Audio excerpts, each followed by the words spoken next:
Hello and welcome to this Rider Pilates session where we're going to be predominantly focusing on spine and pelvis control. This is such a key area for you to be working on to improve your stability through your seat in the saddle and also your ability to move in synchronization with your horse. So before we get started, I'd like you to check in with your posture, making sure you've got equal weight through your feet, soft knees, that your pelvic headlights are pointing you straight ahead.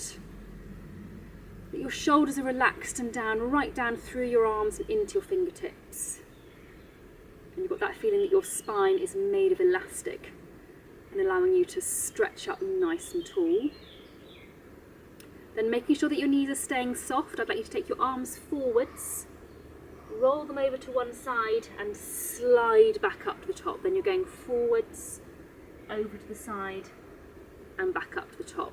So when we're thinking about being able to move well with our horse, we need strength to do that, but we also need to actually have the movement through our body, particularly through our hips and our low back, which attaches onto the pelvis. The pelvis itself doesn't actually move. It's several great big lumps of bone, but in the attachment of those bones to your low back and also to your hips, then you have movement in the pelvic area. So it's important that we keep working on making sure we have good mobility there. Okay, let's have one foot in front of the other. We're going to do a little bit of walking just to get things on the move. So opposite arms and legs.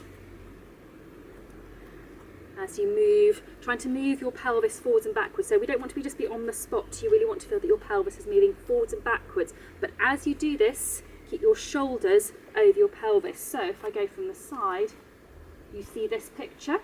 Watch that you don't get this happening. I like to think of your body, so down through where most of your spine is, through your rib cage, through your tummy. That is connecting your upper body and your contact to your seat and your pelvis. So if this is happening, any control that you might have through your hips and your low back is being lost out forwards up through your ribs. Let's swap and have the other foot in front.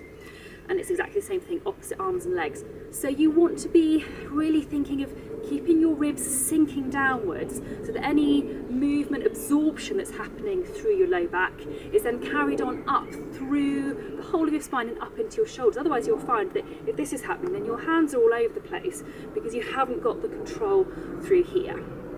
So it's a really key element. Whilst you don't want to be fixed and rigid so you can't move through here and you can't breathe, you want to be trying to limit this sort of thing happening. Okie doke. Right, let's go to the end of your mat with your feet together and your knees basically soft. Hands on the front of your thighs, tuck your chin into your chest, and you're sliding your hands down, curling up through your spine as best as you can. Pause at the bottom for a nice breath in, and then breathe out. Tuck down with your pelvis, and then you're stacking your vertebrae one at a time as you come back up so that your neck and then your chin is the last bit to come up. Again, chin into chest and visualise every single vertebra. I'm a real believer in visualisation. It makes things much easier to feel. If you can really see that every single vertebra is moving, it's more likely to happen. Your brain is going to focus on that body part. Breathe in, breathe out. Stack with your pelvis and visualise, really see that every vertebra, low back, mid back, upper back, between your shoulders, through your neck and your chin, they're all coming up individually. And one more time, chin into your chest. This time curl up so tight, it almost feels like your shoulders are heading towards your hips. Another breath in at the bottom. Breathe out, bend your knees, we're going down onto your hands and knees. We're going to start with your cat stretch. I love this exercise because pretty much everyone can do this unless you've got raging knee pain and can't kneel on your knees, and it's such a good one for getting a flowing movement through your back. So you want to arch your back up and look down at your knees, and then dip your back down and look ahead. So every single vertebra in your back is on the move as we're doing this exercise. They are all moving individually, but they're all moving at the same time, so every individual movement helps to contribute to the overall bigger movement and that nice feeling of flowing movement through the whole of your spine. So you're connected from your pelvis right up to the bottom of your head. Okay, we're now going to go down onto your front. and I would like you propped up onto your forearms. We're going to do the leg pull from this position. Stay looking at your hands and bring your pelvic floor up onto floor 3. Then you're going to lift your pelvis and slowly lower. So it's pelvic floor onto floor 3, lift your pelvis and slowly lower. Make sure that you keep breathing. It's one of those where it's quite easy to end up holding your breath. If you find that's too easy, tuck your toes underneath your feet, and you've got 2 options. You can lift your pelvis, then lift your knees, lower your knees and lower your pelvis, or you can lift knees and pelvis together and lower them together. So you've got 3 options.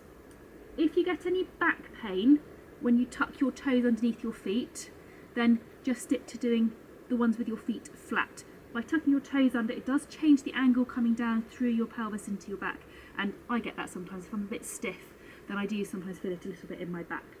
Your focus here is the control. So you're really looking to be able to control the lift and control the lower of your pelvis, making sure that you're able to breathe and to keep your pelvic floor onto floor 3 throughout the movement. So yes, we're working all sorts of other body parts as well. It's impossible to work any body part totally in isolation anyway, but this is a great one for really practicing that control of lifting and lowering your pelvis. Let's do one more of this exercise. Okay, we're now going to turn onto your back and we're going to do the shoulder bridge. So I would like you to have your knees bent, feet and knees approximately hip width apart, no headrest, and bring your feet a little bit closer to your bottom than you think you need to have them. We'll start off with a few just basic shoulder bridges. So think pelvic floor onto floor 3, roll back so you imprint your low back into the floor and you're peeling each vertebra up one at a time until you get to the top of your bridge. At the top, make sure you are a straight line from shoulders, headlights to knees, and that you can breathe. And then as you come back down again, every single vertebra in turn, imprinting at the bottom before you go to neutral. Channel that feeling of your spine being like a string of pearls or a bicycle chain, with each vertebra, each segment coming up and going back down individually. Do watch at the top, you don't carry on going. Some people are really, really mobile. I tend to hinge through my low back, and so this is a really easy position for me to get into. It's not necessarily particularly helpful though, because actually spending a lot of time in that position, the sort of load and pressure through your low back. So you want to be thinking more about controlling and being aware of where your end position is, and not always going right to the end of the available range. Just because you can move into that position doesn't necessarily mean that it's particularly helpful. Okay, the next one you do, I'd like you to stay up. And also, while I'm here, thinking about what we did with the walking movement earlier on, and that losing the movement out through your ribs. Just because you can get to here doesn't mean that's going to help you in the saddle if it means you lose all that control out through your ribs. Okay, I digress. Okay, let's stay in this position. You're going to have a go at doing some of those hip dips so that you're lowering one side of your pelvis and back up, and then the other side and back up. Try to keep your knees hip width apart the whole way through that movement, and do remember that it is only the one side of your pelvis that's going, so you're not lifting one and dropping one and lifting the other. You're just lowering one while the other one stays nice and still.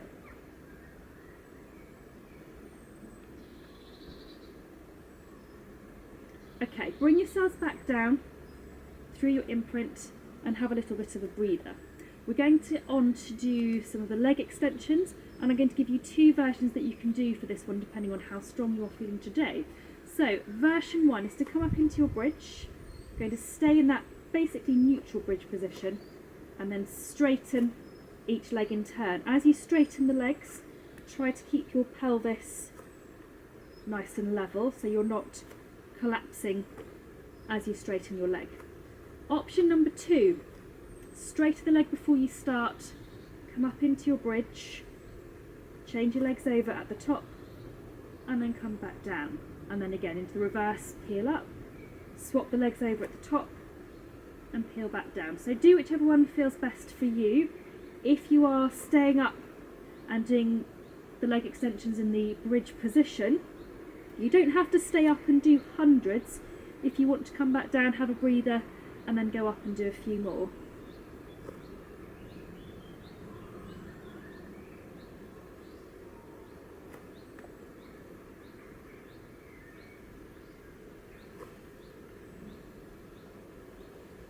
I'm going to do one more. Okay, then I'm going to come back down, and I'd like you now to bring your hands up so they're pointing up to the ceiling.